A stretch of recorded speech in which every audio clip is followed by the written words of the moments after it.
राधे राधे दोस्तों। स्वागत है आप सभी का हमारे चैनल पर। आज मैं आपको सुनाने जा रही हूँ भगवान श्री कृष्ण और उनके परम मित्र सुदामा की ऐसी भावुक कथा जिसे सुनकर आपकी आंखें नम हो जाएंगी और दिल प्रेम व भक्ति से भर जाएगा। यह कहानी हमें सिखाती है कि सच्ची मित्रता कभी अमीरी गरीबी नहीं देखती। तो आइए बिना देर किए हम शुरू करते हैं भगवान श्री कृष्ण और सुदामा की पावन मित्रता की कथा। बहुत समय पहले की बात है। उज्जैन नगरी में महर्षि संदीपनी का आश्रम था।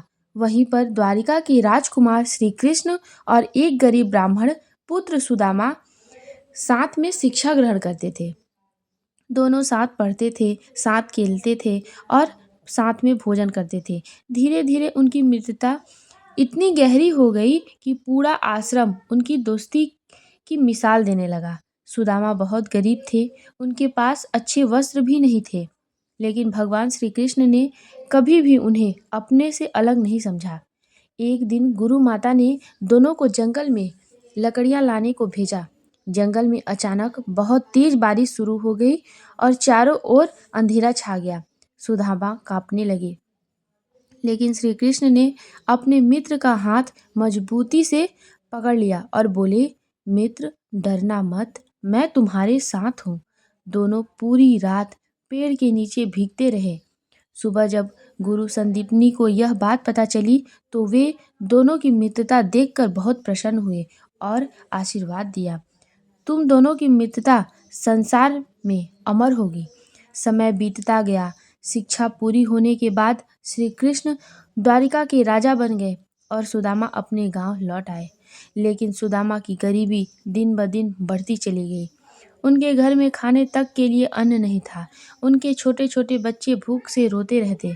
एक दिन सुदामा की पत्नी ने दुखी होकर कहा, स्वामी, आपके मित्र तो द्वारिका के राजा हैं, एक बार उनसे मिल आइए, शायद हमारी गरीबी दूर हो जाए। पहले तो सुदामा ने मना कर दिया। उन्हें लगा कि मित्रता में स्वार्थ नहीं होनी चाहिए, लेकिन पत्नी के बार बार कहने पर वे श्री कृष्ण से मिलने के लिए तैयार हो गए। घर देने के लिए कुछ भी नहीं था। उनको श्री कृष्ण को घर में देने के लिए कुछ भी नहीं था। बहुत खोजने पर थोड़ा सा चिवड़ा मिला। पत्नी ने उसे पुराने कपड़े में बांध दिया। सुदामा नंगे पैर फटे कपड़े में अपने मित्र से मिलने द्वारिका के लिए निकल पड़े। कई दिनों की यात्रा के बाद वे द्वारिका पहुंचे। चारों ओर सोने के महल चमक रहे थे। महल के द्वार पर खड़े सैनिकों ने सुदामा को देखकर उन्हें रोक लिया।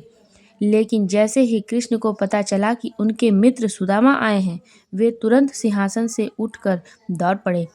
पूरा राजमहल यह दृश्य देखकर आश्चर्यचकित रह गया। द्वारिका के महाराज स्वयं एक गरीब ब्राह्मण को गले लगाकर रो रहे थे।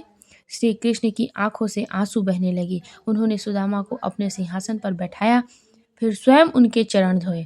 माता रुक्मणी भी यह प्रेम देखकर भावुक हो गई। श्री कृष्ण बार बार अपने मित्र से पूछते, मित्र, इतने बरसों बाद मिलने आए, क्या तुमने मुझे याद नहीं किया? सुदामा की आंखें आंसू से भर गई। वे कुछ बोल ही नहीं पा रहे थे। तब श्री कृष्ण की नज़र उस छोटे से पोटली पर पड़ी। उन्होंने मुस्कुराकर पूछा, मित्र, इसमें क्या लाए हो मेरे लिए? सुदामा शर्माने लगे। उन्हें लगा, इतने बड़े राजा को यह साधारण चिवड़ा कैसे दूं? लेकिन श्री कृष्ण ने तुरंत वह पोटली अपने हाथ में ले ली। जैसे ही उन्होंने चिवड़ा खाया, उनकी आंखों में प्रेम छलक उठा। वे बोले, मित्र, दुनिया का सबसे स्वादिष्ट भोजन यही है। कहते हैं, भगवान प्रेम के भूखे होते हैं, वस्तुओं के नहीं। सुदामा अपने मित्र से कुछ भी मांग नहीं पाए। वे अगले दिन वापस अपने गांव लौट आए। रास्ते भर वे सोचते रहे, मैंने अपने मित्र से कुछ नहीं मांगा, अब घर जाकर पत्नी को क्या कहूँगा। लेकिन जैसे ही वे अपने गांव पहुंचे, उन्होंने देखा कि उनकी छोटी सी झोपड़ी की जगह एक सुंदर महल खड़ा है। उनकी पत्नी सुंदर वस्त्र पहनकर बाहर आई और सुदामा समझ गए यह सब उनके मित्र श्री कृष्ण की कृपा है। उन्होंने बिना मांगे ही अपने मित्र का जीवन खुशियों से भर दिया। सुदामा की आंखों में आंसू बहने लगे। वे हाथ जोड़कर बोले, हे कृष्ण, सच्चा मित्र वही होता है जो बिना कहे मन की बात समझ जाए। यह कथा हमें सिखाती है कि सच्ची मित्रता कभी अमीरी गरीबी नहीं देखती। भगवान को धन नहीं चाहिए, प्रेम चाहिए। जो व्यक्ति सच्चे मन से भगवान को याद करता है, भगवान उनकी हर परेशानी को दूर कर देते हैं।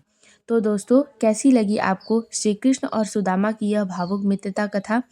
अगर इस कथा ने आपके दिल को छुआ हो तो वीडियो को लाइक ज़रूर करिएगा और ऐसे ही भक्ति और प्रेरणादायक कथा सुनने के लिए हमारे चैनल को सब्सक्राइब करिएगा।